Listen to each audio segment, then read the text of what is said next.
বাঘের আতঙ্ক ঝাড়গ্রামের লালগড়ে।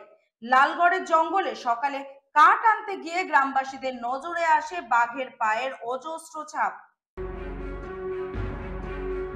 ফের বাঘের আতঙ্ক ছড়ালো ঝাড়গ্রামের লালগড়ে।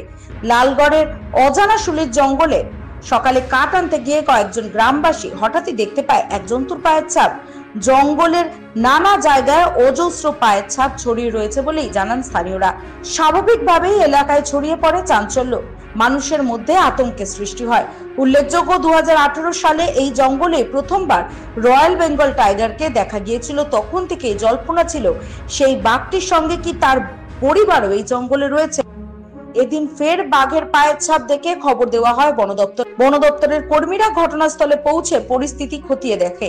ইতিমধ্যেই আতঙ্ক ছড়িয়েছে গ্রামাঞ্চলে।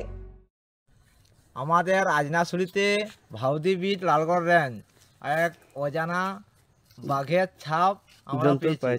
পায়ের ছাপ দেখা গেছে। বাঘটি একটা মানে ড্রেন লাভ মেরেছে, প্রায় আমরা নেমে পেলাম প্রায় 13 ফুট মতন লাভ মেরেছে। মানে আমাদের বিটবাবু কিংবা আরও আমাদের যারা রেঞ্জ থেকে এসেছিল লোক, তারা বিবেচনা নাপানাপি করে বললো যে অরিজিনাল এটা হয়তো চিতাবাঘ হতে পারে কিংবা বাঘ হতে পারে। আমাদের গ্রামবাসী এখন আমরা খুব আতঙ্কে আছি। আমরা তো জঙ্গল ধারে বাসি, আমাদের খুব জঙ্গলের উপরেই মানে জীবিকা আমাদের।